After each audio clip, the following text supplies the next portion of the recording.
నిన్న మనం reproductive health ఈ టాపిక్ స్టార్ట్ చేసాం.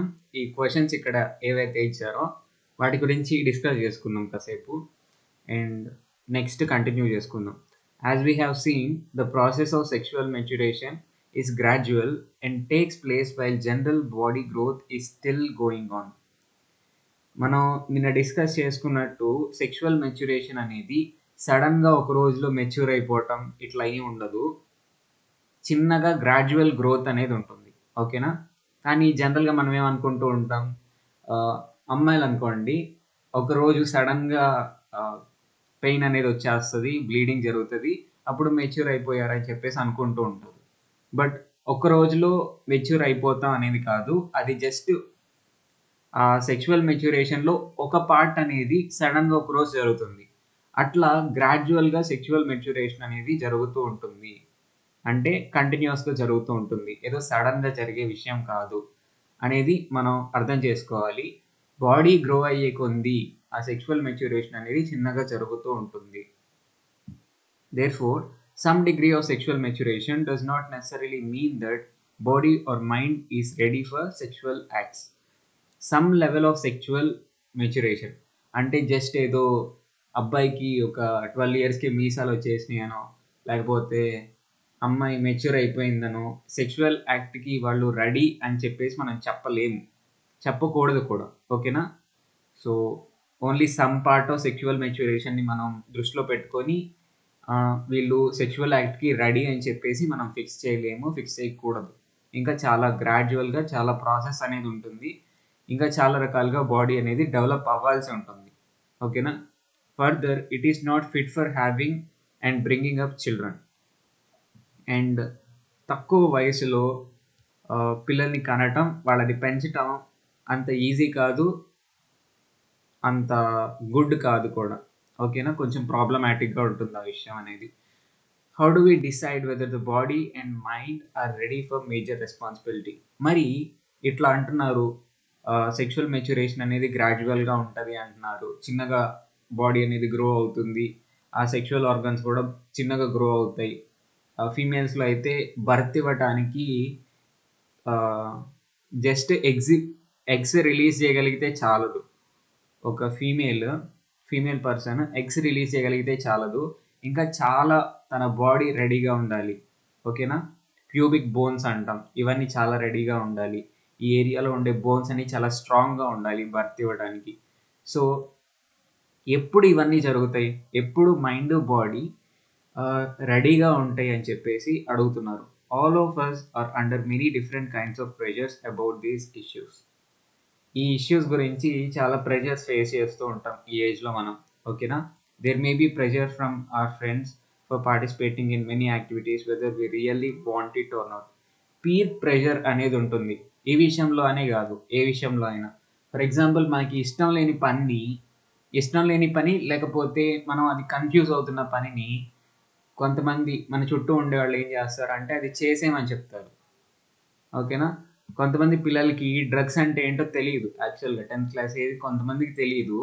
కానీ వాళ్ళ చుట్టూ ఉన్నవాళ్ళు ఫ్రెండ్స్ కానియ్యండి, లేకపోతే ఇంకెవరన్నా కానియ్యండి, ఒక్కసారి ట్రై చేసి చూడు ఎట్లా ఉంటుందో, ట్రై చేయకపోతే నువ్వు అబ్బాయే కాదు, నువ్వు అమ్మాయే కాదు అన్నట్టు కొన్ని చెప్పేసి, ప్రెషర్ అంటే ఆ లెవెల్ ఆఫ్ ప్రెషర్‌ని కొంచెం బిల్డ్ చేసి వాళ్ళ చేత చేయకూడని పనులు చేపిస్తూ ఉంటారు. ఓకేనా? సో, ఈ విషయంలో కూడా ఇట్లాంటి ప్రెషర్ అనేది ఉంటుంది. Okay? There may be pressure from families to get married and start having children. ఇట్లాంటి విషయంలో, ఈ మ్యారేజ్ విషయంలో అయితే అసలు చైల్డ్ మ్యారేజెస్ ఇంకా కొంచెం ప్రిలవెంట్‌గానే ఉన్నాయి. ఇంకా జరుగుతూనే ఉన్నాయి కాబట్టి కొంతమందికి ఈ ప్రాబ్లమ్ కూడా ఫేస్ చేసే అవకాశం ఉంది. ఫ్యామిలీస్‌లో మ్యారీ చేసుకోమని చెప్పేసి ప్రెషర్ పెడుతూ ఉంటారు. మీ తాతయ్య వాళ్ళు చనిపోబోతున్నారు, వాళ్ళు చనిపోయే ముందే ఈ పెళ్లి చేసేయాలి అని ఒకవైపు, లేకపోతే ఆడపిల్లని ఎంత తొందరగా బయటకి పంపించాలని చూస్తూ ఉంటారు చాలామంది. అట్లాంటి వాళ్ళు కూడా ప్రెషర్ చేస్తూ ఉంటారు. There is pressure from government and voluntary organizations to avoid having children at an early age. In these situations making right choices is important. Friends అంటే పీర్ ప్రెషర్ చేసేవాళ్ళు అండ్ కొంతమంది ఫ్యామిలీస్‌లో కూడా ఈ మ్యారేజ్ చేసుకోమని ప్రెషర్ చేస్తూ ఉంటారు. అది పక్కన పెడితే గవర్నమెంట్ వాళ్ళు ఇంకా వాలంటరీ ఆర్గనైజేషన్స్ ఎన్జిఓస్ ఎవరైతే ఉన్నారో వాళ్ళేమో ఇట్లా తక్కువ ఏజ్లోనే పిల్లల్ని కనొద్దు అని చెప్పేసి చెప్తూ ఉంటారు. సో ఇవి రెండు ఆపోజిట్ పాయింట్ ఆఫ్ వ్యూస్ కదా, ఈ రెండు ఆపోజిట్ కదా. వాళ్ళేమో దాంట్లో ఇన్వాల్వ్ అవ్వమంటున్నారు, వీళ్ళేమో ఇన్వాల్వ్ అవ్వద్దు తక్కువ ఏజ్లో అంటున్నారు. సో మీకు ఈ విషయాల్లో చాలా కన్ఫ్యూజింగ్గా ఉంటుంది. కానీ జాగ్రత్తగా వీటి గురించి అర్థం చేసుకొని ఇట్లాంటి సిచ్యువేషన్లో ఈ ఏజ్లో ఇట్లాంటి ప్రాబ్లం ఫేస్ చేసినప్పుడు మీరు మైండ్ క్లియర్గా ఉంచుకొని ఒక ఇది ఇంపార్టెంట్ విషయం కాబట్టి రైట్ చాయిసెస్ని తీసుకోవడం చాలా ఇంపార్టెంట్. ఓకేనా, ఒక్క నిమిషం.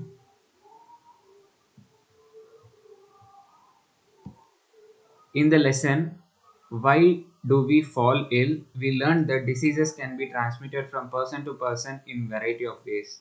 Why do we fall ill అనే లెసన్లో మీరు ఒక పర్సన్ నుంచి ఇంకొక పర్సన్కి ఎన్ని వేస్ ద్వారా డిసీజెస్ ట్రాన్స్మిట్ అవ్వచ్చు అని చెప్పేసి తెలుసుకున్నారు. Since sexual act is okay, a different వేస్లో పర్సన్కి డిసీజెస్ ట్రాన్స్మిట్ అవ్వచ్చు చెప్పండి ఒకసారి. What are the different ways పర్సన్కి డిసీజెస్ ట్రాన్స్ఫర్ అవ్వచ్చు? కరోనాని ఒక ఎగ్జాంపుల్ చెప్పవచ్చు. కరోనా ఎట్లా ట్రాన్స్మిట్ అయింది?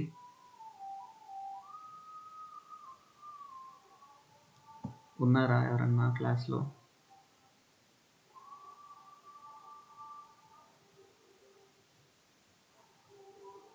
హలో, ఒక పర్సన్ టు పర్సన్ డిసీజెస్ ఎట్లా ట్రాన్స్మిట్ అవుతాయి? Joining hand. ఏంటి? హలో, ఓకే, చాలా డిఫరెంట్ వేస్లో ట్రాన్స్మిట్ అవుతాయి. ఎయిర్ ద్వారా ట్రాన్స్మిట్ అవుతాయి, లేకపోతే టచ్ చేస్తే ట్రాన్స్మిట్ అవుతాయి. ఇట్లా డిఫరెంట్ వేస్ ఉంటాయి. లేకపోతే అతన్ని అంటే ఒక డిసీజ్ ఉన్న అతన్ని కుట్టిన ఒక దోమ వచ్చి ఇంకొకరిని కొడితే వాళ్ళకి ట్రాన్స్మిట్ అయ్యిద్ది.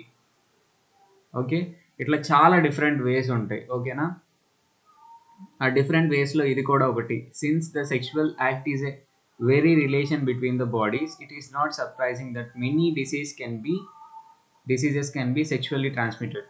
సో జస్ట్ టచ్ చేస్తేనో ఎయిర్ ద్వారానో ట్రాన్స్మిట్ అయ్యే డిసీజెసే చాలా ఉంటే సెక్షువల్ కాంటాక్ట్ అనేది టూ బాడీస్ మధ్య ఇంకా మోస్ట్ ఇంటిమేట్ కాంటాక్ట్ కదా. సో ఆ కాంటాక్ట్ ఉండటం వల్ల మెనీ సెక్షువల్లీ ట్రాన్స్మిటెడ్ డిసీజెస్ కూడా ఉన్నాయి. These include bacterial infections such as gonorrhea, syphilis, and viral infections such as causative agent of HIV, which leads to AIDS. Okay, so ఈ diseases అన్నీ transmit అవుతూ ఉంటాయంట. Gonorrhoea, సైఫిల్స్ ఇవేమో bacterial infections. HIV అనేది virus. ఓకేనా, అది కూడా ట్రాన్స్మిట్ అయింది. హెచ్ఐవి వచ్చినందువల్ల ఎవరికైనా హెచ్ఐవి వస్తే కనుక ఆ హెచ్ఐవి అనేది ఎయిడ్స్ లాగా మారుతుంది.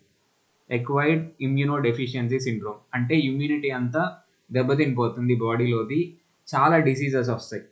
హెచ్ఐవి అంటే ఓన్లీ కేవలం ఒక డిసీజ్ కాదు, అది కొన్నాళ్ళకి ఎయిడ్స్ లాగా మారుతుంది. దానివల్ల ఒక డిసీజ్ కాదు, చాలా డిసీజెస్ వస్తూ ఉంటాయి. ఎందుకంటే మన బాడీలో ఇమ్యూనిటీ సిస్టమ్ ఉంటుందని మీకు అందరికీ తెలుసు. ఇమ్యూన్ సిస్టమ్ ఏం చేస్తూ ఉంటుంది? డిసీజెస్ రాకుండా ఫైట్ చేస్తూ ఉంటుంది. అవునా కాదు? సో ఫైట్ చేస్తూ ఉంటుంది. ఈ హెచ్ఐవి అనేది హ్యూమన్ ఇమ్యూనో డెఫిషియన్సీ వైరస్. ఓకేనా, అంటే ఇమ్యూనిటీని దెబ్బతీసేస్తుంది మొత్తాన్ని. ఓకేనా, ఇంక ఇమ్యూనిటీ అంతా డ్యామేజ్ అయిపోతే ఇక చిన్న జలుబు ప్రతిదానికి మనకి ఏదో హెల్త్ ప్రాబ్లం వస్తూ ఉంటుంది. దాన్ని ఎక్వైర్డ్ ఇమ్యూనో డెఫిషియన్సీ సిండ్రోమ్ అంటాం.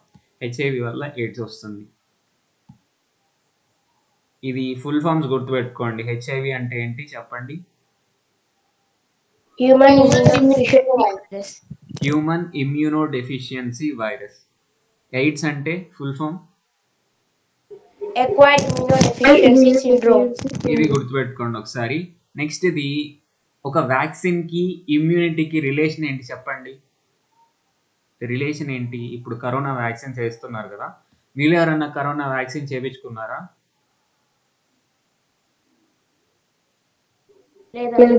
Okay okay, so what is the relation between immunity, immune system and vaccination?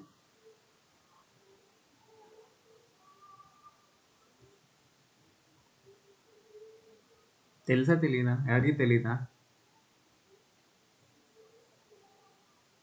తెలిస్తే చెప్పండి ఫాస్ట్‌గా. టైం లేదు మనకి. వర్షిత మైక్ ఆన్ చేసుకుంది. చెప్పు.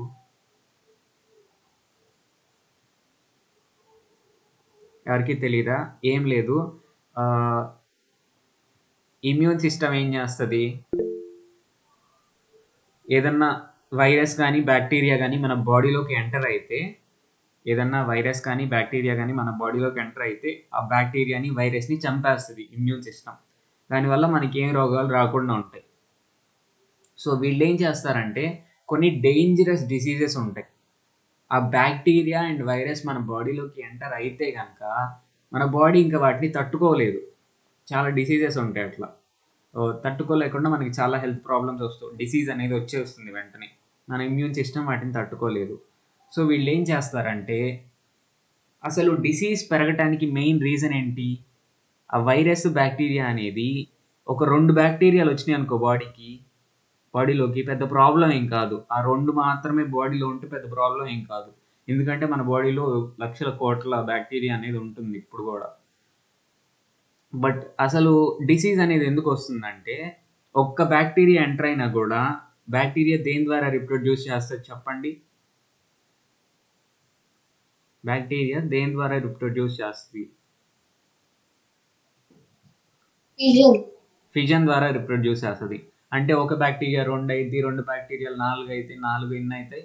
అట్లా బైనరీ ఫిజన్ గానీ, మల్టిపుల్ ఫిజన్ గానీ జరుగుతూ ఉంటుంది. ర్యాపిడ్‌గా నంబర్ ఆఫ్ బ్యాక్టీరియాస్ అనేవి పెరిగిపోతూ ఉంటాయి. ఓకేనా? సో, దానివల్ల మనకి డిసీజ్ అనేది బాగా సివియర్‌గా తయారవుతూ ఉంటుంది.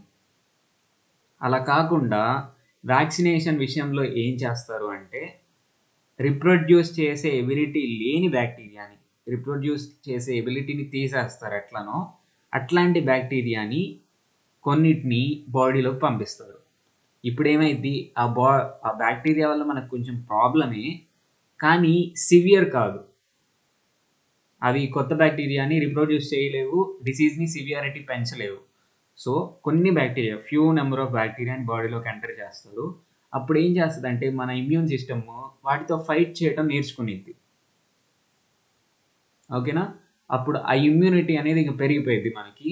ఆ ఇమ్యూనిటీ పెరిగిపోయిన తర్వాత ఈసారి అసలు బ్యాక్టీరియా అంటే చాలా వాటిని రిప్రొడ్యూస్ చేయగలిగే ఎబిలిటీ ఉన్న బ్యాక్టీరియా బాడీలోకి ఎంటర్ అయినా కూడా అవి రిప్రొడ్యూస్ చేయకముందే చంపేయటము, రిప్రొడ్యూస్ అయిన అన్నిటిని చంపేయటము అట్లా చేస్తూ ఉంటది ఇమ్యూనిటీ సిస్టమ్ అనేది. సో, ఇట్లా వ్యాక్సినేషన్ అనేది రిప్రొడ్యూస్ చేసే ఎబిలిటీ లేని బ్యాక్టీరియాని బాడీలోకి ఇంట్రొడ్యూస్ చేయటం. అంటే మన ఇమ్యూన్ సిస్టమ్‌ని కొంచెం స్ట్రెంథెన్ చేయటానికి వాడతారు. అర్థమైందా? సో, వ్యాక్సినేషన్‌లో ఫైనల్‌గా ఏముంటాయి? వ్యాక్సిన్‌లో ఏముంటాయి ఫైనల్‌గా?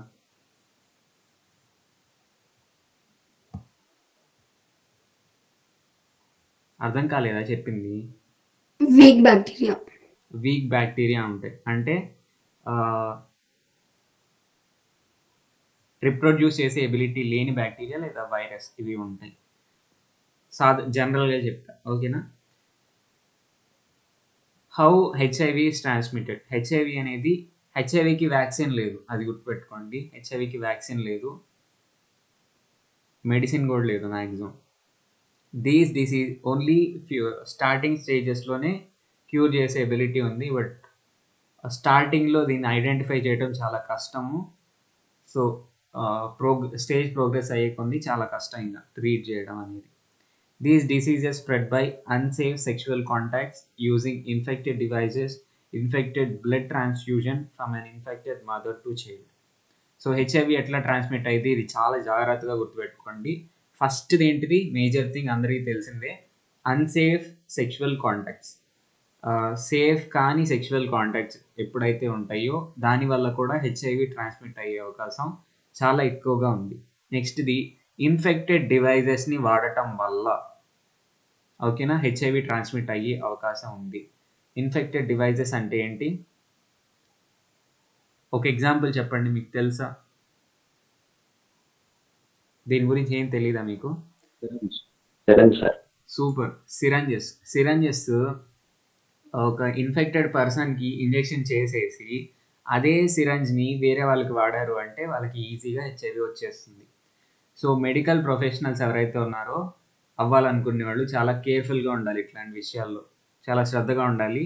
కొంచెం నెగ్లెక్ట్ చేస్తే ఒక పర్సన్ లైఫ్ తీసేసిన వాళ్ళు అవుతారు. ఓకేనా?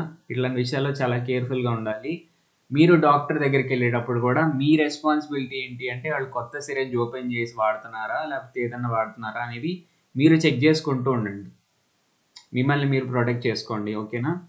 సో అందరు డాక్టర్స్ మంచిగా ఉంటారు అనుకోలేము కదా. సో మ్యాక్సిమం అందరూ చాలా రెస్పాన్సిబుల్గా ఇట్లా కొత్త కొత్తవి వాడుతూ ఉంటారు. ఒకళ్ళకి వాడిని ఇంకొకళ్ళకి వాడరు. బట్ ఒకసారి మీరు కూడా చెక్ చేసుకోండి. ఓకేనా? నెక్స్ట్ ఇది అదే ఇంకో చిన్న ఎగ్జాంపుల్ చెప్పండి. డైలీ లైఫ్లో బ్లేడ్స్ షేవింగ్ అప్లయన్సెస్ ఇవన్నీ ఏవైతే ఉంటాయో అవి కూడా చాలా ఈజీగా మీకు తెలియదా ఈ విషయం? షేవింగ్ చేసే కానీ ఇవన్నీ ఒకళ్ళు వాడిని ఒకరికి వాడకూడదు, హెచ్ఐవి ట్రాన్స్మిట్ అవుతుంది అని తెలుసా తెలీదా మీకు? Sir blood donation sir. ఏంటి bro? Blood donation. Okay, blood donation. Okay, దాని గురించి చెప్పుకుందాం. అబ్బాయిలే ఎక్కువగా ఈ క్రాఫ్ట్స్ చేయించుకోవడానికి హెయిర్ కట్కి వెళ్తారు అండ్ షేవింగ్ చేయించుకుంటారు కదా. అప్పుడు తప్పకుండా క్రాఫ్ట్ చేసినప్పుడు వెనకాల షేవ్ చేస్తాడు రిమైనింగ్ పార్ట్ని. అప్పుడు ప్రతి ఒక్కళ్ళు పెద్దవాళ్ళు ఎవరైనా ఉంటే ఆ బ్లేడ్ చేంజ్ చేయండి అని చెప్పేసి అడుగుతూ ఉంటారు. దీనికి కారణం తెలుసా మీకు? అర్థమవుతుందా నేను చెప్పేది అసలు? అర్థమవుతుంది. ఎందుకు అట్లా అంటారో తెలుసా? లేదా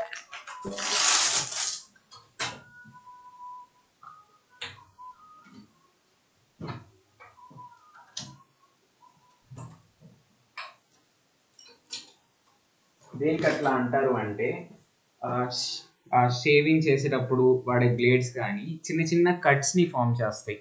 మనకు కనిపించినంత చిన్న కట్ అనేది స్కిన్ మీద వస్తుంది. దాంట్లో నుంచి కొంచెం బ్లడ్ కూడా వస్తుంది. దానివల్లే కొన్ని లిక్విడ్స్ లేకపోతే పౌడర్ అనేది వేస్తూ ఉంటారు.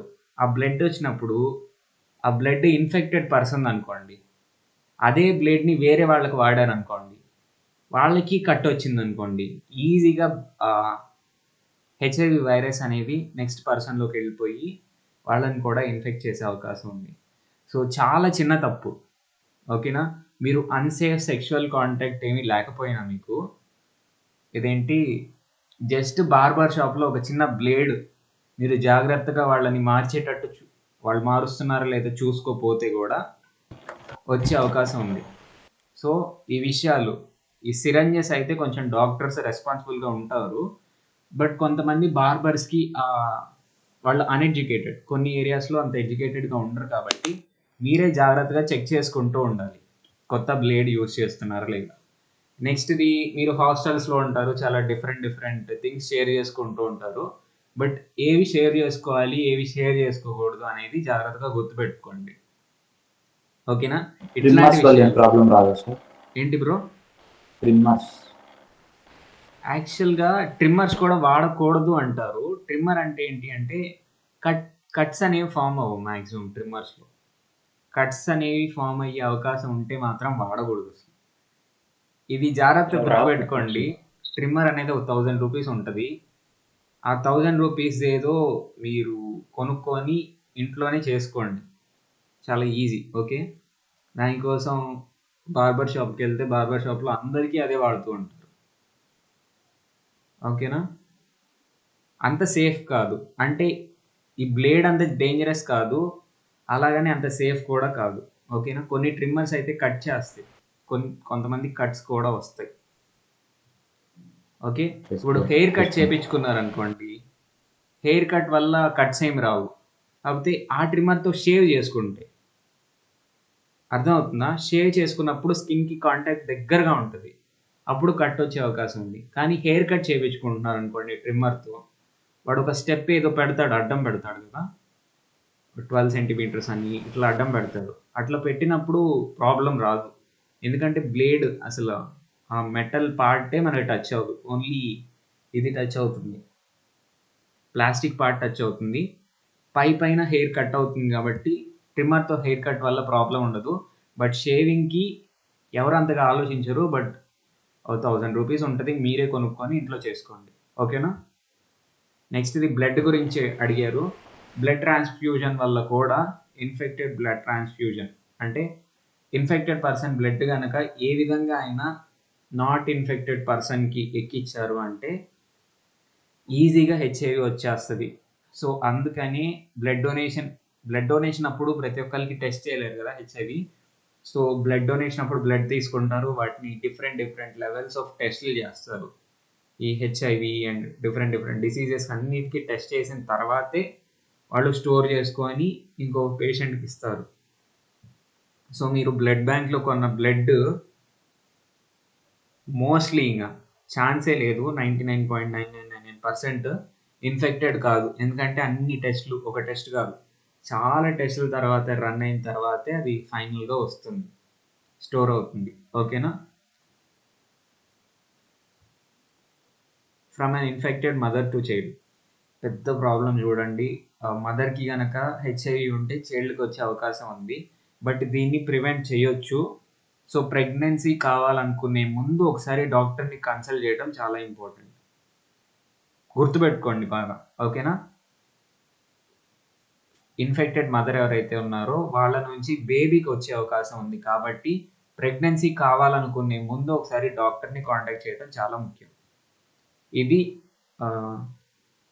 రెడ్ రిబ్బన్ అంటే ఎయిడ్స్ అవేర్నెస్ కోసం పెడతారు. ఇది 1 డిసెంబర్ అనేది ఎయిడ్స్ డే లాగా సెలబ్రేట్ చేసుకుంటారు. ఒక డే అనేది yoga day, water day, earth day, world environment day date చెప్పండి. World environment day date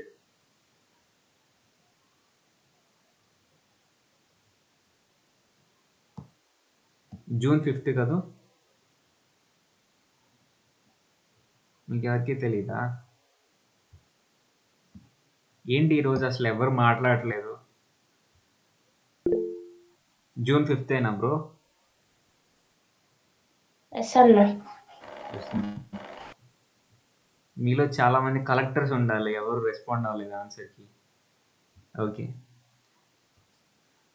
so అట్లానే ఇవన్నీ ఎందుకు సెలబ్రేట్ చేస్తాము అంటే ఆ డే రోజు మనం దాని అవేర్నెస్ని పెంచాలి.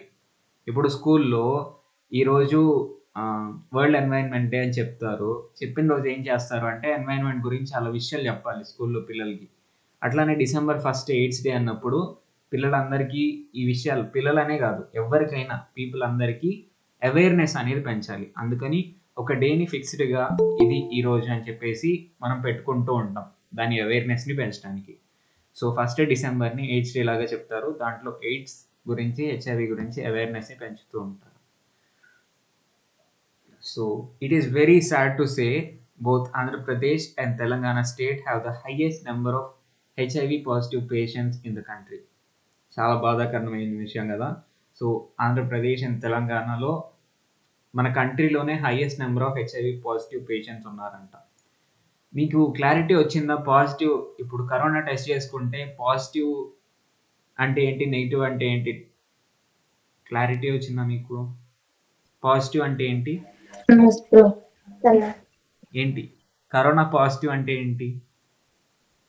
డిసీజ్ ఉన్నట్టు. డిసీజ్ ఉన్నట్టు. నెగిటివ్ అంటే టెస్ట్ లో నెగిటివ్ వస్తే డిసీజ్ లేనట్టు. అట్లానే హెచ్ఐవి పాజిటివ్ కేసెస్ చాలా ఎక్కువ ఉన్నాయంట ఆంధ్రప్రదేశ్ అండ్ తెలంగాణ. దేశంలోనే ఎక్కువ ఈ స్టేట్స్ లోనే ఉన్నాయి. According to official statistics, the states had 24 lakh HIV positive patients in the country during 2011 to 2012 టైంలోనే 24 lakh హెచ్ఐవి పాజిటివ్ పేషెంట్స్ ఉన్నారంట. Maharashtra and Karnataka are followed by Andhra Pradesh and Telangana. తర్వాత ఆంధ్రప్రదేశ్, తెలంగాణ తర్వాత మహారాష్ట్ర, కర్ణాటక స్టేట్స్లో ఎక్కువ ఉన్నాయంట. Official said that 1 in every 300 adults is suffering from HIV elsewhere. ఈ ఇండియాలో యావరేజ్గా 300 మెంబర్స్లో ఒక పర్సన్కి హెచ్ఐవి ఉంటుందంట. 300 అడల్ట్స్లో, అడల్ట్ అంటే ఎవరు, 18+, 300 అడల్ట్స్లో ఒకరికి హెచ్ఐవి ఉంటుందంట. The prevalence of HIV is 1.07% among males and 0.73% among females in the state, which again is higher than other states. అంటే 100 మందిలో 1%, 1.07%కి హెచ్ఐవి అనేది ఉంటుందంట మేల్స్లో. ఫీమేల్స్లోనేమో ఓన్లీ మన రాష్ట్రంలో స్టాటిస్టిక్స్ ఇవి. ఫీమేల్స్లోనేమో 100 మందిలో 0.73%. అర్థమైందా? హెచ్ఐవి ఉంటుంది. The prevalence among adults 15 to 49 years ఏజ్లో ఉన్న వాళ్ళలో 0.9% వాళ్ళకి ఉందంట.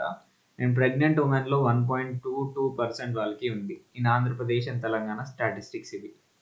Illiteracy, poor health, unemployment, migration, non traditional sex practice, unethical contacts and trafficking are some of the factors contributing to the spread of HIV in the state, according to the experts. Experts ఏమంటున్నారంటే HIV spread అవ్వటానికి కారణాలు ఫస్ట్ది illiteracy. అవునా కాదా? అసలు ఇట్లా spread అవుతుంది నేను చెప్పాను కదా. బార్బర్ కనుక ఇల్లిటరేట్ అనుకోండి, సో పెద్ద ప్రాబ్లం అనేది వచ్చేసినట్టే. పర్సన్ ఎంత సేఫ్గా ఉన్నా బార్బర్ కొంచెం ఇల్లిటరేట్ అనుకోండి, ఈ విషయం ఒక్కటి తెలియపోతే దానివల్ల హెచ్ఐవి ట్రాన్స్మిట్ అయిపోతుంది కదా ఈజీగా. సో వాళ్ళకి ఆ పర్సన్కి, ఆ హెచ్ఐవి తెప్పించుకున్న పర్సన్కి కొన్నాళ్ళ వరకు, అంటే అది బాగా స్ట్రెంగ్తన్ అయ్యి బయటపడేంత వరకు కూడా తెలియదు. నేను ఇంతవరకు అనెథికల్ సెక్స్ కాంటాక్ట్ ఏది పెట్టుకోలేదు కదా అని చెప్పి అనుకుంటూ ఉంటాడు. హెచ్ఐవి గురించి ఆలోచనే ఉండదు. బట్ ఇట్లాంటి మిస్టేక్ ఏదన్నా జరిగి ఉంటే వచ్చేసి ఉండిద్ది. ఓకేనా? సో ఇల్లిటరసీ కూడా one of the main reason. ఇదే ఫస్ట్ రీజన్ చెప్పారు, ఇల్లిటరసీనే ఫస్ట్ రీజన్ చెప్పారు దీనికి. నెక్స్ట్ది పూర్ హెల్త్. పూర్ హెల్త్ ఎందుకు చెప్పారు అర్థం కావట్లేదు. నెక్స్ట్ది అన్ఎంప్లాయ్మెంట్ వల్ల ఈ అనెథికల్ సెక్స్ కాంటాక్ట్స్ అనేవి ఎక్కువ మంది పెట్టుకుంటున్నారు, అది కూడా ఒక రీజన్. నెక్స్ట్ది మైగ్రేషన్. మేబీ మైగ్రేషన్ అంటే ఒక ప్లేస్లో ఉంటే ఒక పార్ట్నరే ఉంటారు, అండ్ డిఫరెంట్ ప్లేసెస్లోకి వెళ్ళేటప్పటికి కొత్త పార్ట్నర్స్ని చూసుకొని ఇట్లా ఇది కూడా ఈ హెచ్ఐవి పెరగడానికి కారణం అవుతుంది, హెచ్ఐవి స్ప్రెడ్కి కారణం అవుతుంది. నెక్స్ట్ది non traditional sex practice. Traditional sex practice ఏంటి? మ్యారేజ్ అయిన తర్వాత లైఫ్లో కేవలం ఒక పర్సన్తోని మన సెక్షువల్ కాంటాక్ట్ ఉండాలి అని చెప్పేసి మన ఎథిక్స్ చెప్తున్నాయి. ఓకేనా? మన ఎథిక్స్ ఏం చెప్తున్నాయి? కేవలం మ్యారీ అయిన పర్సన్ లైఫ్ లాంగ్ ఇంకా ఆ పర్సన్తోనే సెక్షువల్ కాంటాక్ట్ ఉండాలి, ఇంకెవ్వరితో ఉండకూడదు అని చెప్పేసి చెప్తున్నాయి. సో అది కాకుండా డిఫరెంట్ పీపుల్తో, చాలా పీపుల్తో ఈ సెక్షువల్ కాంటాక్ట్ అనేది పెట్టుకోవటం వల్ల కూడా హెచ్ఐవి అనేది ఈజీగా స్ప్రెడ్ అవుతుంది. Unethical contacts. ఓకే, ఇట్లా అనెథికల్ కాంటాక్ట్స్ వల్ల హెచ్ఐవి స్ప్రెడ్ అవుతుంది. ట్రాఫికింగ్ అంటే తెలుసు కదా, వాళ్ళకి ఇష్టం లేకపోయినా పిల్లల్ని తీసుకెళ్ళి ప్రాస్టిట్యూషన్లోకి పెడతారు. ఇట్లాంటి దాన్ని ట్రాఫికింగ్ అంటాం. ఈ ట్రాఫికింగ్ వల్ల కూడా హెచ్ఐవి అనేది స్ప్రెడ్ అవుతూ ఉంటుంది. ఓకే, సో ఇవన్నీ విషయాల్లో చాలా జాగ్రత్తగా ఉండండి అందరూ. The government established anti retroviral therapy centres to supply medicine to HIV patients. HIV పేషెంట్కి వాళ్ళ హెల్త్ని మేనేజ్ చేసుకోవడానికి మెడిసిన్ అనేది ఉంటుంది. ఓకేనా? క్యూర్ అనేది ఉండదు, లైఫ్ లాంగ్ చనిపోయేదాకా హెచ్ఐవితో లేదా ఎయిడ్స్తో బతకాల్సిందే ఒకసారి వస్తే. బట్ కొంచెం ఆ హెల్త్ని స్టెబిలైజ్ చేయడానికి మెడిసిన్స్ ఉంటాయి. సో ఆ మెడిసిన్స్ని అందించడానికి గవర్నమెంట్ ఏఆర్టీ సెంటర్స్ని పెట్టింది. Next medical and health, family health departments, AIDS control projects implementing various programs like ASHA, accredited social health activist. ASHA workers అని చెప్పేసి పేరు వినే ఉంటారు కదా, వీళ్ళు ఈ హెల్త్ అవేర్నెస్ అండ్ హెచ్ఐవి అవేర్నెస్ని పెంచడానికి వర్క్ చేస్తూ ఉంటారు ఎప్పుడు. నెక్స్ట్ రెడ్ రిబ్బన్ ఎక్స్ప్రెస్ అనేది కూడా ఈ ఎయిడ్స్ వల్ల వచ్చే రిస్క్స్, ఎయిడ్స్ యొక్క సిమ్టమ్స్ని చెప్పడానికి ఒక అవేర్నెస్గా పెట్టింది. ఓకేనా? మీరేం చేస్తారు అంటే రెడ్ రిబ్బన్ ఎక్స్ప్రెస్ గురించి ఒకసారి గూగుల్లో చూడండి. నెక్స్ట్ది invite local health worker to your school and discuss about HIV and its impact on society. Social discrimination against age patient is also a social evil. Do you support this? Why? So ఫస్ట్ది మీరు చేయాల్సిన thing ఏంటి అంటే అసలు HIV గురించి ఒక project report లాగా రాయండి. What are the different ways, అది పీపుల్కి వచ్చే డిఫరెంట్ వేస్ ఏంటిది అనేది చూడండి. దానికి ఎన్ని స్టేజెస్ ఉంటాయి, ఏ స్టేజ్కి ట్రీట్మెంట్ ఉంటుంది, ఏ స్టేజ్కి ట్రీట్మెంట్ లేదు, హెచ్ఐవి అనేది ఎయిడ్స్ లాగా ఎట్లా మారుతుంది, హెచ్ఐవి వచ్చిన పేషెంట్ యొక్క లైఫ్ ఎట్లా ఉంటుంది, ఇన్ఫెక్ట్ అయిన పర్సన్తో మనం ఎట్లా బిహేవ్ చేయాలి, ఎట్లా బిహేవ్ చేయకూడదు. అర్థమవుతుంది కదా? ఈ ఇన్ఫర్మేషన్ అంతా ఉంటుంది నెట్లో. మీరు ఒక్కసారి చెక్ చేసుకొని మీరు తప్పకుండా ఇది ఒక రిపోర్ట్ లాగా రాసి చూపించాలి.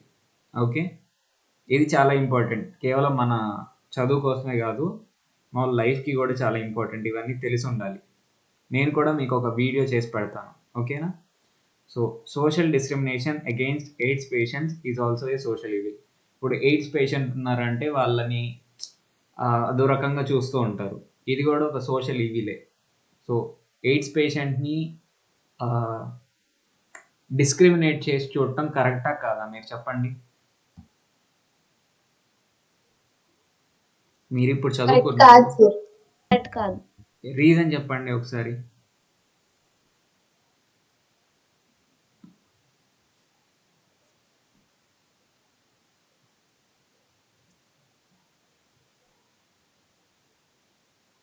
అంటే తెలిసి తెలియక కూడా అవేర్నెస్ లేకపోవడం వల్ల కూడా వస్తుంది కదా సార్. అవునవును, సేమ్ నేను అనుకున్న రీజన్ కూడా అదే. ఇప్పుడు మనం ఎందుకు ఎయిడ్స్ పేషెంట్ని సొసైటీలో అదో రకంగా చూస్తారు అంటే, డిస్క్రిమినేట్ చేసి చూస్తారు అంటే, ఎయిడ్స్ అంటే దాన్ని దేనికి రిలీట్ చేస్తారు అంటే అనెథికల్ సెక్స్ కాంటాక్ట్కి రిలేట్ చేస్తారు. బట్ ఎయిడ్స్ అనేది కేవలం అనెథికల్ సెక్స్ కాంటాక్ట్ వల్లే కాదు, చాలా డిఫరెంట్ థింగ్స్ వల్ల కూడా వచ్చే అవకాశం ఉంది. ఏమని చెప్పుకున్నాం, ఒక డాక్టర్ చేసే తప్పు వల్ల, అంటే నీడిల్ అనేది ఇన్ఫెక్టెడ్ పర్సన్కి ఇతనికి పెట్టడం వల్ల వచ్చేస్తుంది. నెక్స్ట్ది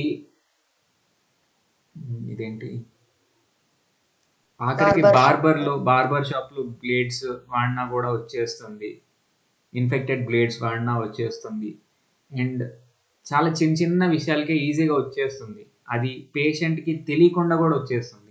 సో డిస్క్రిమినేట్ చేయటం అనేది కరెక్ట్ కాదు. ఒకవేళ మనకి వస్తే మనం ఎంత ప్రాబ్లం ఫేస్ చేస్తాం, ఇంకా లైఫ్ లాంగ్ ఆ డిసీజ్తో ఉండిపోవాలి. ప్రతిదానికి ఏదో ఒక పద్దాకలు జలుబు చేస్తూ ఉంటుంది, ఇమ్యూన్ సిస్టమ్ దెబ్బతిన్నది అంటే పద్దాకలు జలుబు చేస్తూ ఉంటుంది, పద్దాకలు ఏదో ఒక డిసీజ్ వస్తూ ఉంటుంది. అంత ప్రాబ్లమ్ని వాళ్ళు ఫేస్ చేస్తూ ఉంటారు లైఫ్లో. వాళ్ళకి ఎంతో కొంత హెల్ప్ చేయాల్సింది, సపోర్ట్ చేయాల్సింది, ధైర్యం చెప్పాల్సింది పోయి డిస్క్రిమినేట్ చేస్తూ ఉంటారు. ఓకేనా? సో అట్లా చేయటం అనేది తప్పు. అన్ఎడ్యుకేటెడ్ పీపుల్ అట్లా చేసినా వాళ్ళకి తెలియదు అనుకోవచ్చు, బట్ మీరు ఎడ్యుకేటెడ్ పీపుల్ కాబట్టి వాళ్ళని అర్థం చేసుకోవడానికి ట్రై చేయండి. కాకపోతే నేను ఇందాక చెప్పాను, ఆల్రెడీ ఇన్ఫెక్టెడ్ పర్సన్స్తో ఎట్లా బిహేవ్ చేయాలి అని. ఈ విషయాలు చాలా జాగ్రత్తగా చూసుకోండి. ఓకేనా? వేటి వల్ల ట్రాన్స్మిట్ అయింది, వేటి వల్ల ట్రాన్స్మిట్ కాదు అనేది చూసుకొని దాని ప్రకారంగా వాళ్ళతో బిహేవ్ చేయండి. ఓకేనా? If we follow the simple lifestyles as cited below, one could avoid many sexually transmitted diseases. Sexually transmitted డిసీజెస్లో మెయిన్గా మనం చెప్పుకునేది హెచ్ఐవి, అంతేగాని చాలా డిసీజెస్ ఉంటాయి. అది కూడా లైఫ్ లాంగ్ ఏది ఇచ్చే డిసీజెస్ అయి ఉంటాయి. ఓకేనా? ఎప్పుడైనా గుర్తుపెట్టుకోండి, ఎస్టీడీస్ అంటే సెక్షువల్లీ ట్రాన్స్మిటెడ్ డిసీజెస్ ఏవైతే ఉన్నాయో ఇవి మ్యాక్సిమం విపరీతంగా ఇబ్బంది పెట్టేయే ఉంటాయి. ఓకేనా? కాబట్టి అవి ఏమి తెచ్చుకోకుండా ఉండాలంటే ఈ ఫాలోయింగ్ పాయింట్స్, 4 పాయింట్స్ మీరు ఫాలో అయితే తప్పకుండా మ్యాక్సిమం అవి అవాయిడ్ చేయగలుగుతారు. ఓకేనా? ఫస్ట్ది sex with life partners only. Life partner అంటే ఎవరు? Single person who walks with us throughout our life. Marriage చేసిన తర్వాత ఈ పర్సన్ లైఫ్ ఎండ్ వరకు మీకు తోడుగా ఉంటారని చెప్పేసి చెప్తారు కదా మ్యారేజ్లో. సో అట్లా లైఫ్లో లైఫ్ పార్ట్నర్ ఎవరైతే ఉన్నారో వాళ్ళతో మాత్రమే సెక్సువల్ యాక్టివిటీ పెట్టుకుంటే కనుక ఈ ఎస్టీడీస్ బారిన పడకుండా ఉంటాము. ఓకేనా? Avoid sex with unknown partners or multiple partners. ఒక పార్ట్నరే ఉండాలి లైఫ్కి. ఓకేనా? అట్లా కాకుండా మల్టిపుల్ పార్ట్నర్స్ ఉన్నా, లేకపోతే ఏదో దారిన పోయే వాళ్ళతో సెక్షువల్ యాక్టివిటీ జరిగినా కూడా అంటే అన్నోన్ పీపుల్తో జరిగితే వాళ్ళకి ఏమి సెక్షువల్లీ ట్రాన్స్మిటెడ్ ఇన్ఫెక్షన్స్ ఉన్నాయో ఏమో మనకేం తెలియదు. అదేం తెలుసుకోకుండా ఎప్పుడైతే సెక్షువల్ యాక్టివిటీ జరుగుతుందో ఆ టైంలో కూడా ఈ ఇన్ఫెక్షన్ జరిగే అవకాశం ఉంది. అవకాశం కాదు, ఇన్ఫెక్టెడ్ పర్సన్తో సెక్షువల్ యాక్టివిటీ జరిగింది అంటే ఇంక ఇన్ఫెక్ట్ అయిపోయినట్టే. No other way. ఇన్ఫెక్ట్ అవ్వచ్చు అవ్వకపోవచ్చు అనేది ఏమి ఉండదు. ఇన్ఫెక్ట్ ఇంకా అయిపోతారు. సో దీని గురించి కొంచెం డీప్గా ఆలోచించాలి. ఎందుకంటే మీరు కొన్నిసార్లు ఏంటి అంటే, మీరు అని చెప్పకూడదు, కొన్నిసార్లు కొంతమంది పీపుల్ ఏంటి అంటే వాళ్ళు ఈ ఆలోచనలు ఏవి ఉండవు. వాళ్ళ లైఫ్ పార్ట్నర్తోని వాళ్ళు ఉందాం అనుకుంటారు. బట్ కొన్ని కేసెస్లో వాళ్ళు ఎప్పుడైతే వాళ్ళ మైండ్ పనిచేయట్లేదు అంటే డ్రగ్స్తో ఉన్నప్పుడు లేకపోతే ఆల్కహాల్తో ఫుల్గా డ్రంక్గా ఉన్నప్పుడు వాళ్ళ మైండ్ పనిచేయకుండా ఇట్లాంటి పనులు చేస్తూ ఉంటారు. అర్థమైందా? సో అవి కూడా దీనికి కారణం అవుతూ ఉంటాయి. కాబట్టి ఎప్పుడు కూడా మన మైండ్ అనేది అలర్ట్గా ఉండాలి. సో అలర్ట్గా ఉండాలంటే ఈ డ్రగ్స్ వైపు, ఈ మత్తు విషయాల వైపు అండ్ ఇదేంటిది ఆల్కహాల్ వైపు వెళ్ళకుండా ఉండాలి. ఓకేనా? ఈ విషయాలు చాలా కేర్ఫుల్గా ఉండాలి. ఈ విషయం ఎందుకు చెప్తున్నాను అంటే యూఎస్లో హెచ్ఐవి పేషెంట్స్లో చాలామంది ఈ డ్రగ్డ్గా ఉండి అండ్ డ్రంక్గా ఉండి ఆ మత్తులో చేసేస్తూ ఉంటారు. అట్లా చాలామంది ఇన్ఫెక్ట్ అవుతూ ఉంటారు. అందుకని చెప్తున్నాను.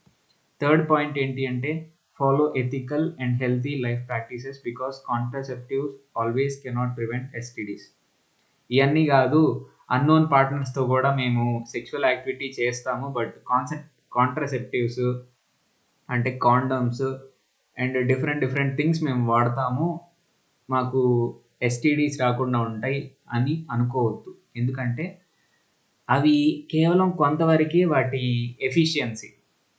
కాండం వాడటం వల్ల ఎయిడ్స్ రాదు, హెచ్ఐవి రాదు అని గ్యారంటీ లేదు. 100% గ్యారంటీ లేదు. వచ్చే అవకాశం ఉంటుంది. కాబట్టి ఇది లైఫ్ అండ్ డెత్ ఇష్యూ కాబట్టి ఈ విషయాలు చాలా జాగ్రత్తగా ఉండండి. సో ఎథికల్గా హెల్దీ లైఫ్ స్టైల్ కనుక మీరు ఉంటే, ఒకే లైఫ్ పార్ట్నర్ ఉండి వాళ్ళతోనే మీరు సెక్షువల్ యాక్టివిటీ కనుక పెట్టుకుంటే ఇదే ఉండదు. ఇన్ని ప్రాబ్లమ్స్, ఈ ఆలోచనలు ఏమీ ఉండవు. ఓకేనా? సో లైఫ్ మీదకి తెచ్చుకోమాకండి. కాంట్రాసెప్టివ్స్ అంటే కాండమ్స్ ఇట్లాంటివి కూడా కొంతవరకే వాటి ఎఫిషియన్సీ. కొన్నిసార్లు అది రప్చర్ అవ్వచ్చు. ఓకేనా? కాండం అందరికీ తెలిసిందే కదా. కాండం అనేది కొన్నిసార్లు రప్చర్ అయింది అంటే చినిగిపోయింది, పగిలిపోయింది. పగిలిపోయినప్పుడు ఈజీగా బాడీ ఫ్లూయిడ్స్ ఎక్స్చేంజ్ అయినప్పుడు ఈజీగా ఇది హెచ్ఐవి అనేది ట్రాన్స్మిట్ అయిపోయింది. సో ఈ యాక్సిడెంటల్ థింగ్స్ అన్నీ మన కంట్రోల్లో ఉండవు కాబట్టి ఇవన్నీ పెట్టుకోకుండా కేవలం లైఫ్ పార్ట్నర్తోనే సెక్షువల్ యాక్టివిటీ పెట్టుకుంటే ఇక ప్రాబ్లమ్స్ ఏమి రాకుండా ఉంటాయి. In case of doubt, go to qualified doctor for early detection. If diagnose with disease, take complete treatment. ఎప్పుడన్నా కొంచెం అనుమానం వచ్చిందనుకోండి, ఏదో ఒక ప్రాబ్లం మీకు తెలియకుండా జరిగిపోయింది అనుకోండి, ఒక తప్పు. సో వెంటనే మీకు డౌట్ కనుక ఉంటే, నాకు హెచ్ఐవి వచ్చిందేమో అనే డౌట్ ఎప్పుడైనా ఉంటే అసలు మీరేం మొహమాట పడకుండా వెంటనే డాక్టర్ దగ్గరికి వెళ్ళిపోయి చెకప్ చేయించుకోండి. ఓకేనా? ఎందుకంటే నేను ఇందాకే చెప్పాను, ఇప్పటికైతే ఫస్ట్ ఇనిషియల్ స్టేజెస్లో ఉన్నదాన్ని క్యూర్ చేసే అవకాశం ఉంది. క్యూర్ కాదు, మంచి ట్రీట్మెంటే ఉంది ఫస్ట్ స్టేజెస్లోనే మనం డిటెక్ట్ చేస్తే. సో తొందరగా డిటెక్ట్ చేయడం చాలా ఇంపార్టెంట్. ఒకసారి డయాగ్నోజ్ అయిన తర్వాత, ఒకవేళ హెచ్ఐవి ఉంది అని చెప్పిన తర్వాత మీరు మీ కాన్ఫిడెన్స్ని, ఆ విల్ పవర్ని కోల్పోకుండా ట్రీట్మెంట్ కంప్లీట్గా తీసుకోండి. ఓకేనా? సో ఈ విషయాల్లో జాగ్రత్తగా ఆలోచించండి. నెక్స్ట్ది birth control methods. Sexual activity అసలు ఎందుకు జరుగుతుంది యానిమల్స్లో?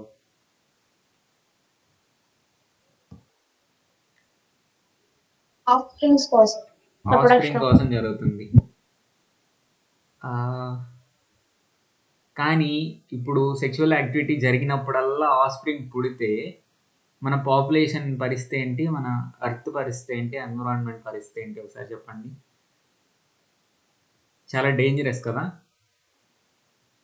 ఇప్పుడు యానిమల్స్ ఏం చేస్తాయి, ఛాన్స్ వచ్చినప్పుడల్లా సెక్షువల్ యాక్టివిటీ చేస్తూ ఉంటాయి, ఈ పిల్లలు పుడుతూ ఉంటాయి వాటికి. ఓకేనా? అట్లాని మనుషులు కూడా బిహేవ్ చేస్తే ఎన్ని ప్రాబ్లమ్స్ వస్తాయి చెప్పండి. కొన్ని ప్రాబ్లమ్స్ 3 ప్రాబ్లమ్స్ చెప్పండి కనీసం మీరు. పాపులేషన్ పెరిగిపోతుంది, Resources. దానివల్ల ఫుడ్ ప్రొడక్షన్ అనేది అన్ని తగ్గుతుంది. రిసోర్సెస్, ఇంకా ఒక్క రిసోర్స్ ఆ ఏంటి, రిసోర్సెస్ డిప్లీట్ అయిపోతాయి. Water resource.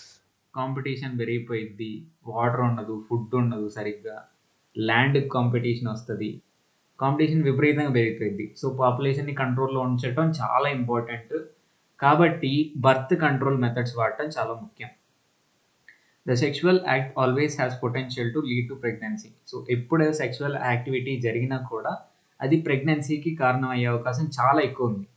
ఎందుకంటే అసలు సెక్షువల్ యాక్టివిటీ అనేది దేవుడు పెట్టిందే ప్రెగ్నెన్సీ వచ్చి పిల్లలు పుట్టడానికి. సో అది జరిగింది అంటే ఆబ్వియస్లీ ప్రెగ్నెన్సీ వచ్చే అవకాశం ఉంది. సో బర్త్ కంట్రోల్ మెథడ్స్ వాడాలి. Pregnancy will make major demands on the body and mind of the women, and if she is not ready for it, her health will be adversely affected.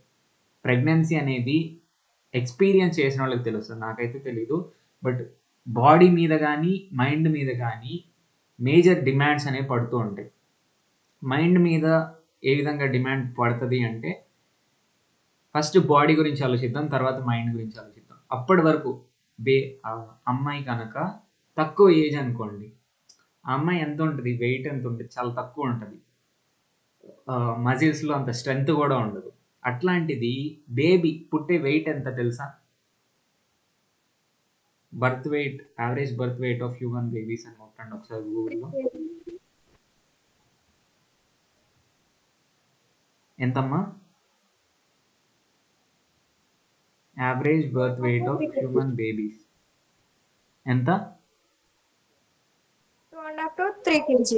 2.5 to 3 kg. 2.5 to 3 kg మాస్ని అట్లా పెట్టుకొని మోస్తూ ఉండాలి అంటే ఎంత strain అవుతుంది చూడండి body. అది కాక తాను తినే న్యూట్రిషన్లో మేజర్ పార్ట్ అంతా ఆ బేబీ పెరగటానికి ఉపయోగపడుతూ ఉంటుంది. సో తన బాడీ మీద మేజర్ డిమాండ్స్ అనేవి పడుతూ ఉంటాయి. వాటిని తట్టుకోగలగాలి అంటే ఆమె రెడీగా ఉండాలి, తన బాడీ రెడీగా ఉండాలి, తన మైండ్ కూడా రెడీగా ఉండాలి. ఓకేనా? సో మైండ్ ఎందుకు రెడీగా ఉండాలి అంటే, చైల్డ్ మ్యారేజ్ విషయంలో ఒక రకంగా మైండ్ అనేది రెడీగానే ఉంటుంది. ఎందుకంటే ప్రెషర్స్ అనేవి ఉండవు ఉమెన్ మీద. ఎందుకు ప్రెగ్నెన్సీ తెచ్చుకున్నాం అనే క్వశ్చన్ ఉండదు. ఎప్పుడైతే అన్వాంటెడ్గా ప్రెగ్నెన్సీ వస్తుందో ఆ టైంలో మైండ్ అనేది చాలా స్ట్రెస్ఫుల్గా ఉంటుంది ఉమెన్కి. అర్థమవుతుంది కదా నేను చెప్పేది? ప్రెగ్నెన్సీ అనేది మ్యారేజ్ వల్ల వస్తే పెద్ద ఇబ్బంది ఏం లేదు, అంత ప్రెషర్ ఉండదు మైండ్కి. బట్ అన్వాంటెడ్ ప్రెగ్నెన్సీస్ ఎప్పుడైతే వస్తాయో అప్పుడు ఉమెన్ చాలా పెద్ద ప్రాబ్లం ఫేస్ చేస్తూ ఉంటారు. ఓకేనా? నేను మీకు ఒక చిన్న షార్ట్ ఫిలిం పంపిస్తాను, అది ఒకసారి చూడండి. చాలా ఇంపార్టెంట్ షార్ట్ ఫిలిం, తప్పకుండా చూడండి. And if she is not ready for it, her health will be adversely affected. At a time మైండ్లో ప్రెషర్ ఉండి బాడీ మీద ఎక్కువ డిమాండ్స్ పడుతూ ఉంటే చాలా ఇబ్బంది పడాల్సి వస్తుంది, హెల్త్ ప్రాబ్లమ్స్, కాంప్లికేషన్స్ చాలా వస్తాయి. Okay, therefore many ways have been devised to avoid pregnancy. So ప్రెగ్నెన్సీని అవాయిడ్ చేయడానికి చాలా వేస్ అనేవి మనుషులు కనుక్కున్నారు. The prevention of pregnancy in women by preventing fertilisation is called contraception. దీన్నే కాంట్రసెప్షన్ అంటాం, ప్రెగ్నెన్సీని ప్రివెంట్ చేయటం. ఫర్టిలైజేషన్ అంటే ఏంటి? మేల్ గ్యామెట్స్ ఫీమేల్ గ్యామెట్స్ కలవటాన్ని ఫర్టిలైజేషన్ అంటాం. ఇట్లా ఫర్టిలైజేషన్ జరగకుండా ఆపి ప్రెగ్నెన్సీని ప్రివెంట్ చేస్తే దాన్నే కాంట్రసెప్షన్ అంటాం. ఒకసారి అండర్లైన్ చేసుకోండి, ఈ డెఫినేషన్ చాలా important. Any device or chemical, ఏదైనా డివైస్, ఫిజికల్ డివైస్ కానివ్వండి, నోటి ద్వారా వేసుకునే పిల్స్ కానివ్వండి, which prevents pregnancy is called contraceptive. డివైజెస్ని, డ్రగ్స్ని, ప్రెగ్నెన్సీని ప్రివెంట్ చేసే డివైజెస్ని కానీ డ్రగ్స్ని కానీ కాంట్రాసెప్టివ్స్ అంటారు. మీకు తెలిసిన కాంట్రాసెప్టివ్కి ఒక ఎగ్జాంపుల్ చెప్పండి.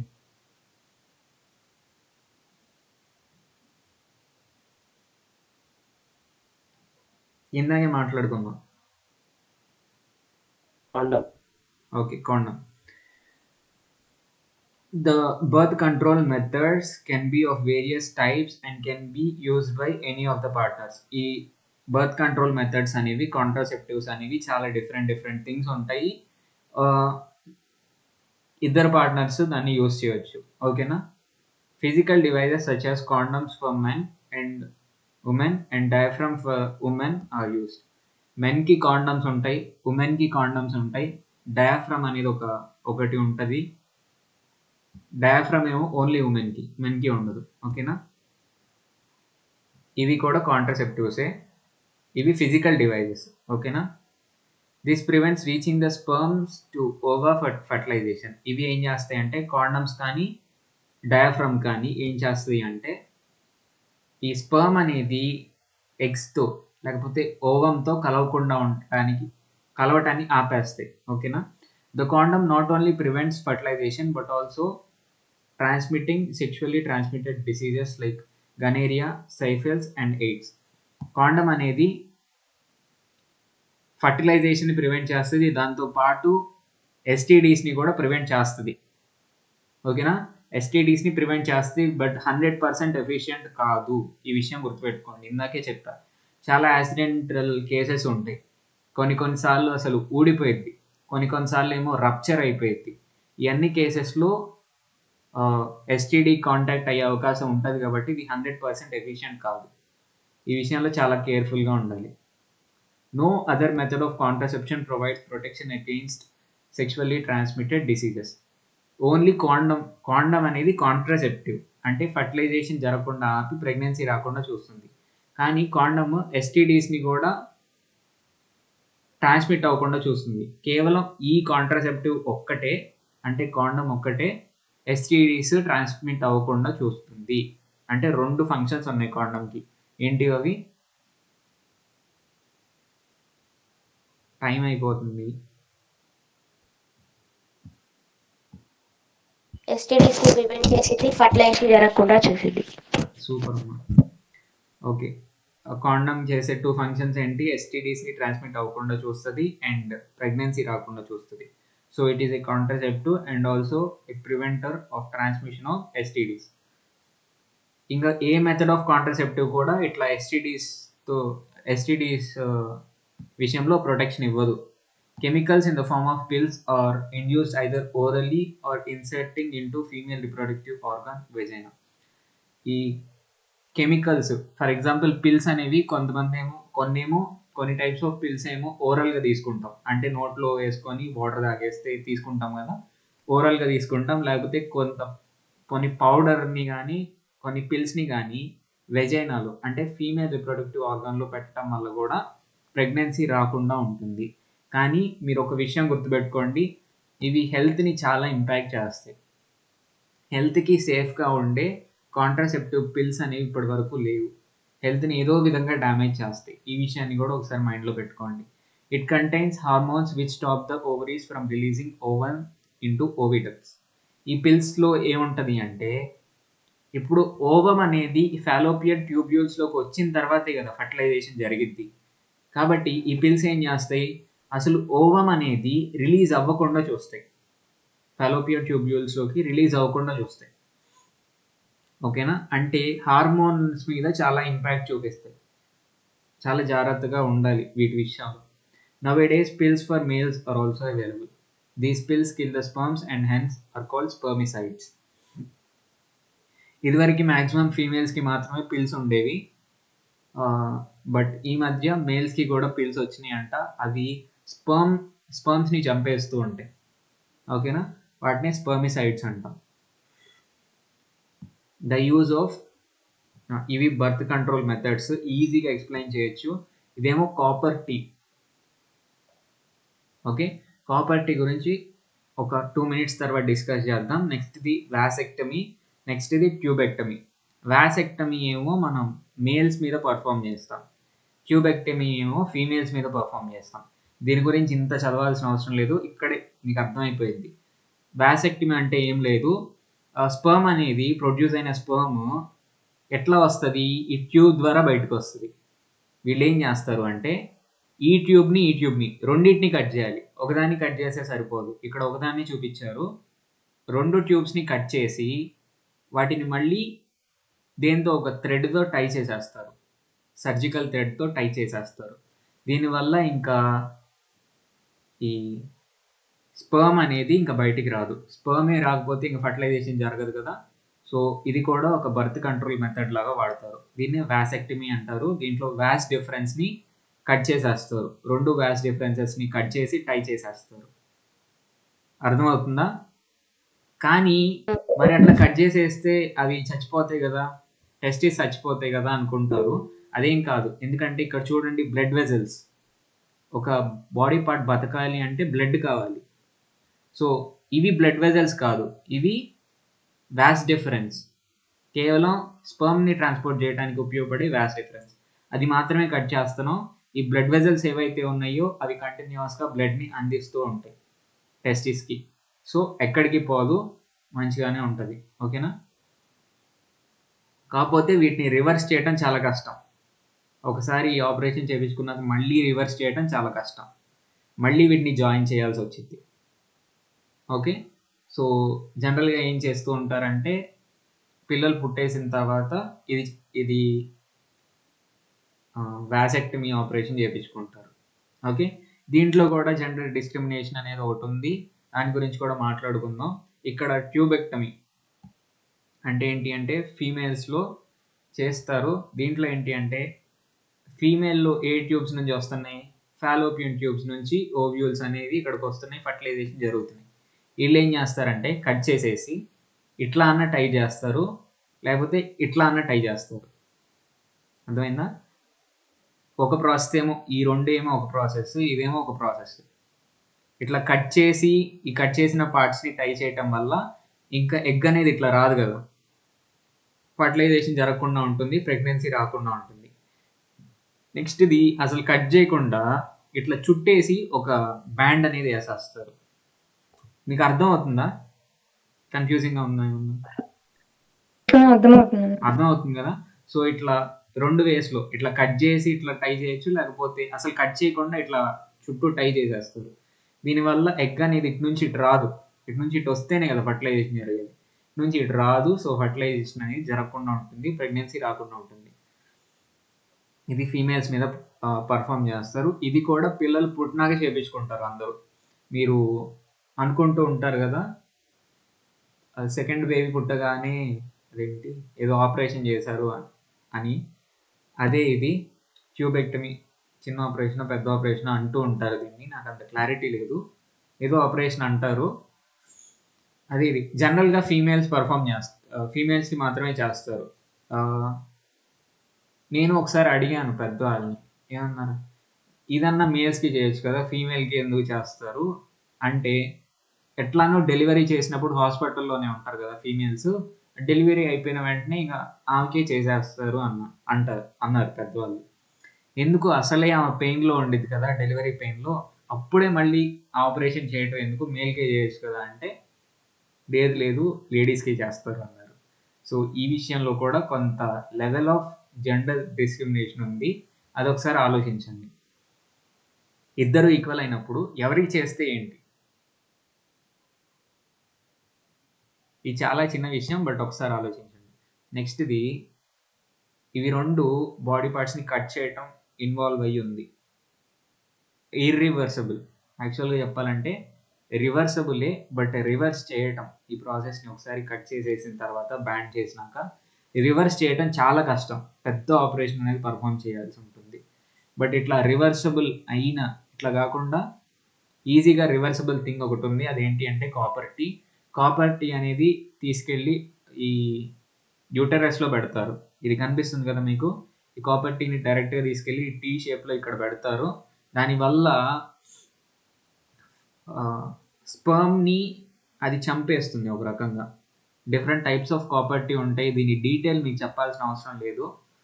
సో అన్వాంటెడ్ ప్రెగ్నెన్సీ రాకుండా చూస్తుంది. ఈ డివైస్ని తీసుకెళ్ళి ఎవరికి వాళ్ళు పెట్టుకోకూడదు, డాక్టర్ మాత్రమే పెట్టాలి, మెడికల్ ప్రొఫెషనల్ మాత్రమే పెట్టాలి.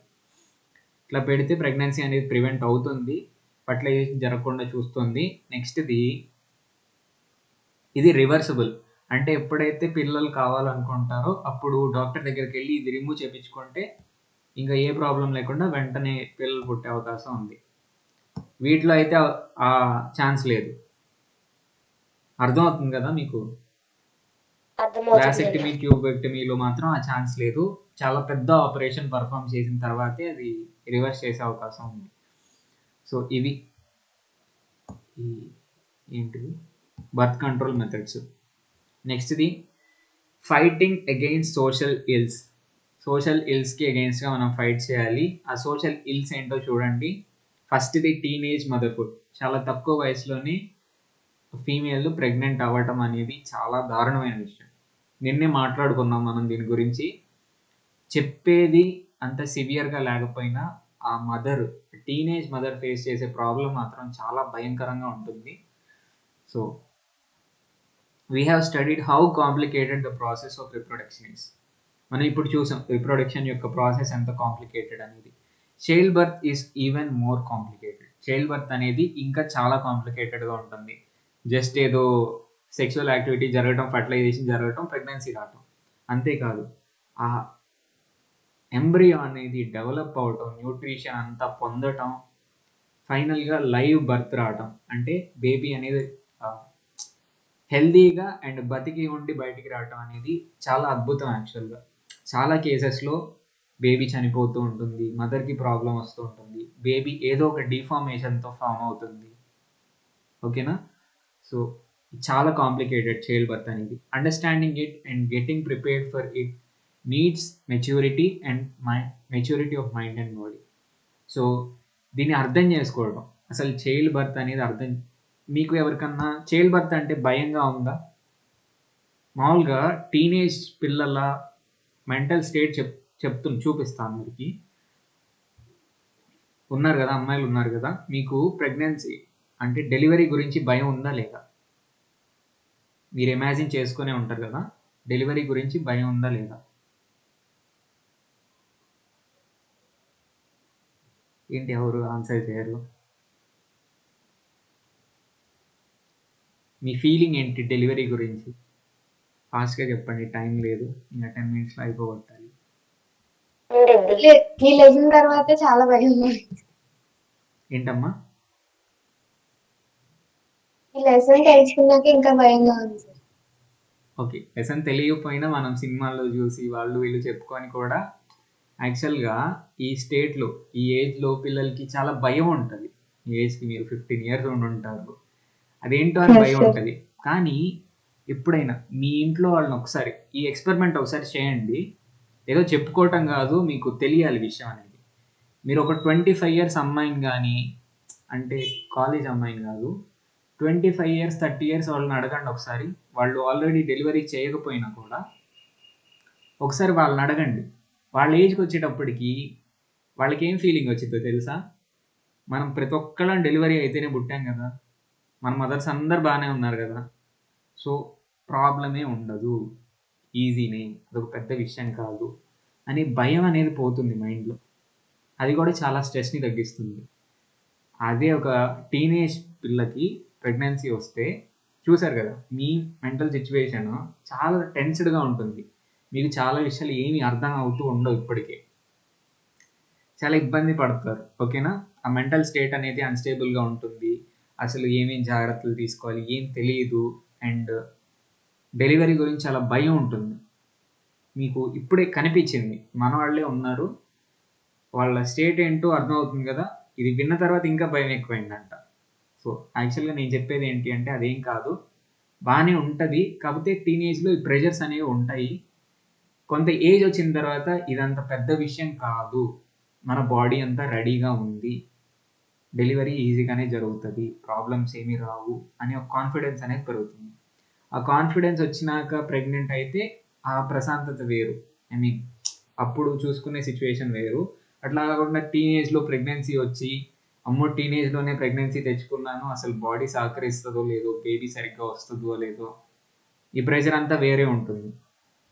ఓకేనా? So thus a girl after 18 years of age only can be said to be prepared for the same. So minimum age నేనైతే 25 years దాటిన తర్వాత అని చెప్తాను. ఎందుకంటే గవర్నమెంట్ మాత్రం 18 years అని ఫిక్స్ చేసింది. ఎందుకంటే సెక్స్ రేషియో తెలుసు కదా మీకు, male to female sex ratio ఏంటి ఇండియాలో? ఐఏఎస్ ఆఫీసర్స్ చెప్పండి కొంచెం. 1:1.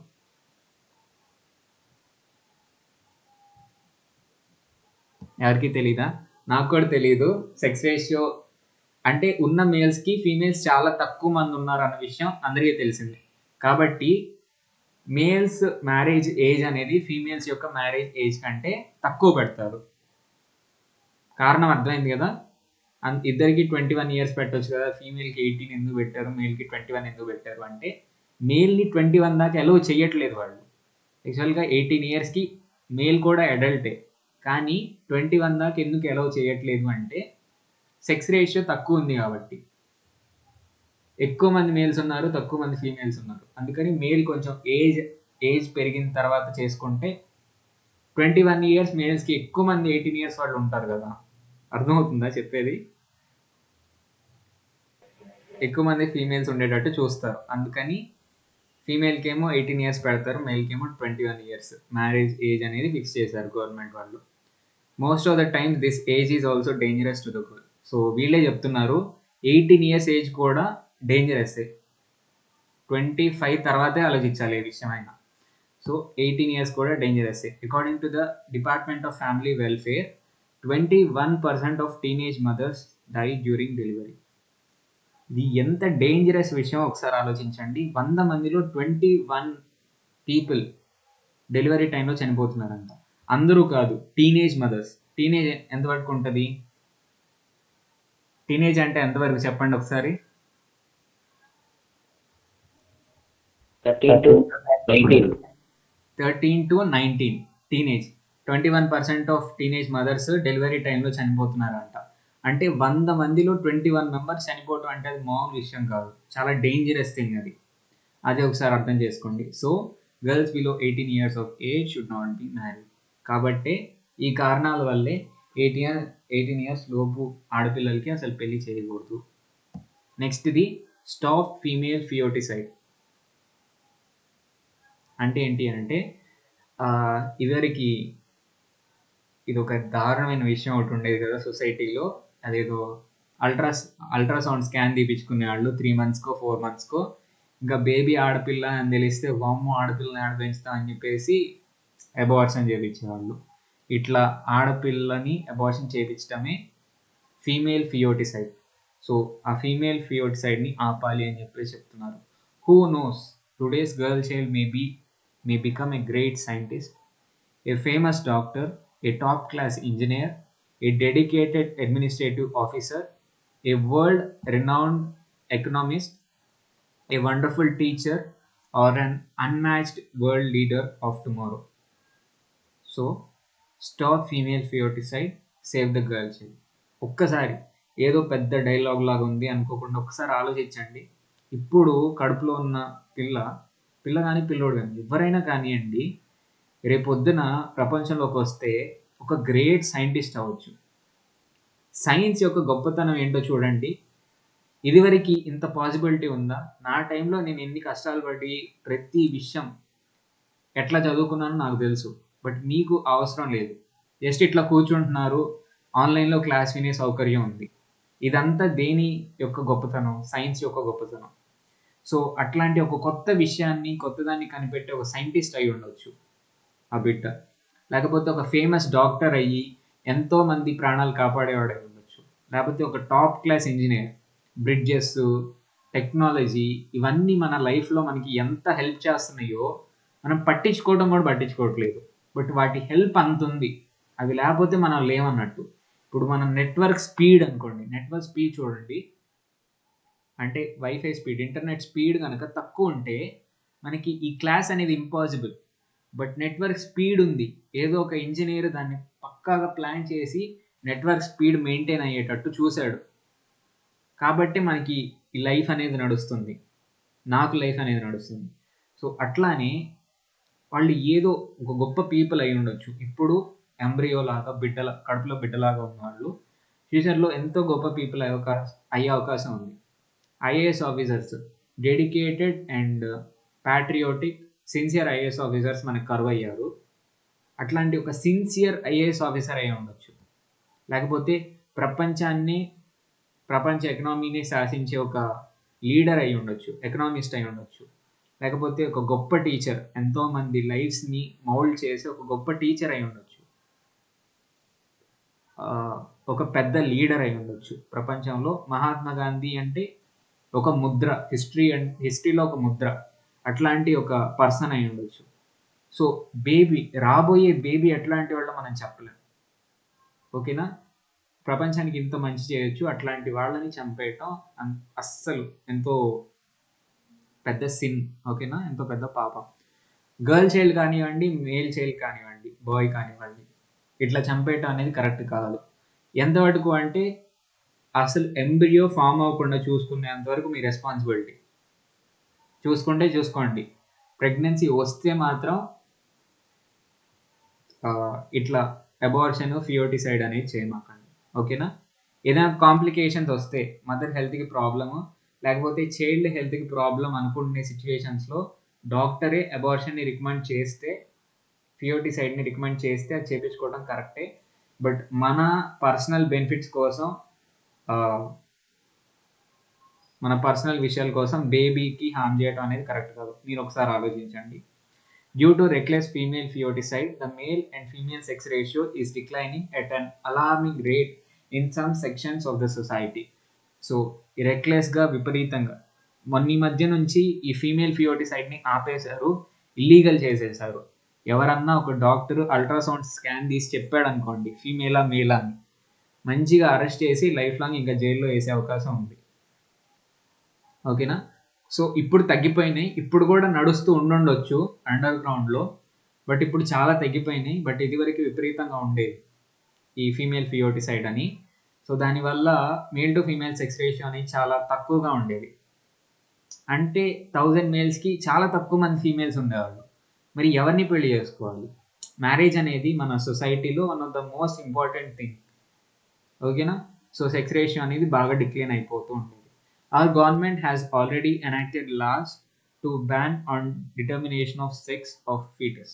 ఫీటస్ యొక్క జెండర్ లేదా సెక్స్ని పుట్టక ముందే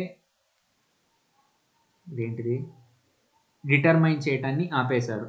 ఓకేనా? దాన్ని ఇల్లీగల్ చేసేశారు. In spite of laws, it's a social responsibility of every one of us to prevent female ఫియోటిసైడ్.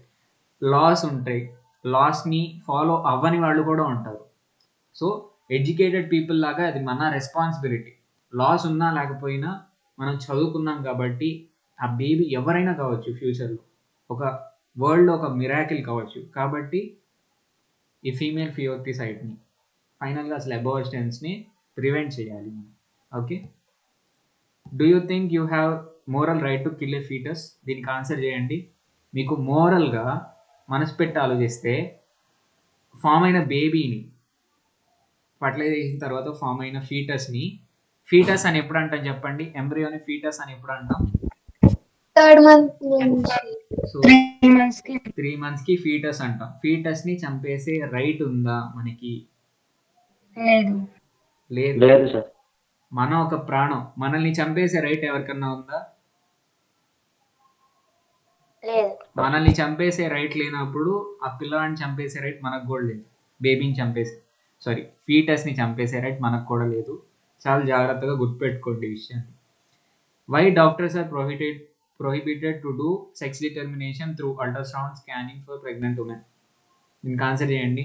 Sex determination చేయకుండా ఎందుకు గవర్నమెంట్ అనేది ఆంక్షలు పెట్టారు? రీజన్ ఏంటి?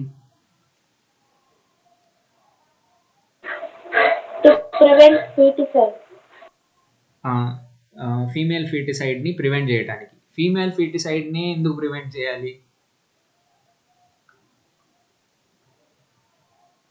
సెక్స్ రేషియో అనేది బాగా డిక్లైన్ అయిపోతుంది, అదొక పెద్ద సోషల్ ప్రాబ్లం. కాబట్టి జనరల్గా ఫీమేల్స్ని చంపేస్తున్నారు, ఫీమేల్ ఫీటసెస్ని చంపేస్తున్నారు. కాబట్టి అది జరగకుండా చూడటం గవర్నమెంట్ రెస్పాన్సిబిలిటీ. కాబట్టి సెక్స్ డిటర్మినేషన్, అల్ట్రాసౌండ్ స్కానింగ్ ద్వారా సెక్స్ డిటర్మినేషన్ని ప్రొహిబిట్ చేసింది, ఇల్లీగల్ చేసింది. యాక్చువల్గా పాపం డాక్టర్కి కనిపిస్తుంది ఈజీగా, అల్ట్రాసౌండ్ స్కాన్ చేసేటప్పుడు కనిపిస్తుంది.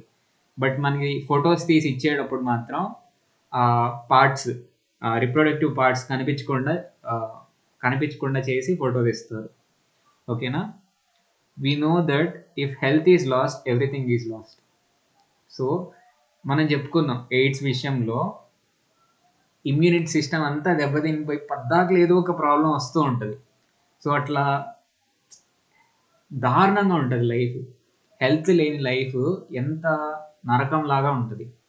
సో చాలా పనులు చేసుకోలేము. సో వీళ్ళు ఏమంటున్నారంటే హెల్త్ లూజ్ అయ్యాము అంటే ఇంకా అంతా పోయినట్టే, అంతా కోల్పోయినట్టే. సో హెల్త్ అనేది మెయిన్ ప్రయారిటీగా ఉండాలి మనకి. It is our responsibility to be healthy and make others realize the importance of health. మనం హెల్తీగా ఉంటూ మిగతా వాళ్ళకి కూడా హెల్త్ యొక్క ఇంపార్టెన్స్ని చెప్పడం చాలా ఇంపార్టెంట్. మన హిందూ ధర్మం కాదు,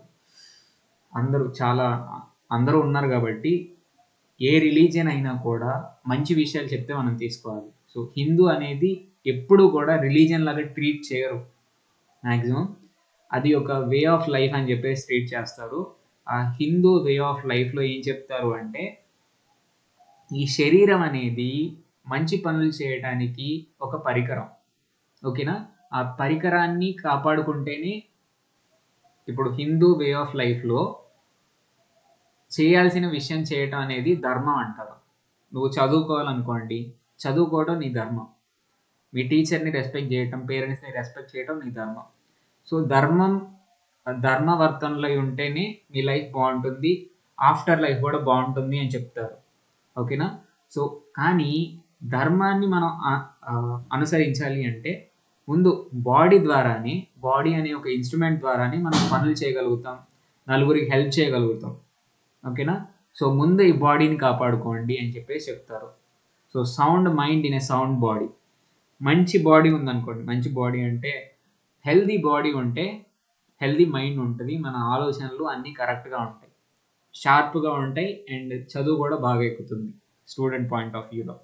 to be an ideal citizen of India we should have knowledge of reproductive health, not only to control high population growth but to create a healthy society. So ఈ రిప్రొడక్టివ్ హెల్త్ గురించి knowledge అనేది ఉండాలి ప్రతి Indian సిటిజన్కి. కేవలం పాపులేషన్ని control చేయడానికే కాదు, population control చేయడానికి అయితే కేవలం కాంట్రసెప్టివ్స్ వాడితే సరిపోతుంది. బట్ అనెథికల్ సెక్స్ కాంటాక్ట్స్ పెట్టుకోవద్దని ఎందుకు చెప్పుకుంటున్నాం? మీరు కాండం ఒక్కటే ఈ హెచ్ఐవి ట్రాన్స్మిషన్ లేకుండా కంట్రోల్ చేస్తుంది, బట్ అది కూడా ఫుల్ ఎఫిషియెంట్ కాదు. కాబట్టి అనెథికల్ సెక్షువల్ కాంటాక్ట్స్ పెట్టుకోవద్దు అని చెప్తున్నాము. అంటే ఈ గవర్నమెంట్ ఉద్దేశం, నేషన్ యొక్క ఉద్దేశం ఏంటి? కేవలం పాపులేషన్ని కంట్రోల్ చేయటం కాదు, మీ హెల్త్ కూడా గవర్నమెంట్ యొక్క ప్రయారిటీ. అందుకే ఈ లెసన్లో ఈ విషయాలన్నీ పెట్టారు, ఓకేనా? అందరికీ క్లియర్ ఈ విషయం అంతా? ఏమైనా డౌట్స్ ఉంటే అడగండి.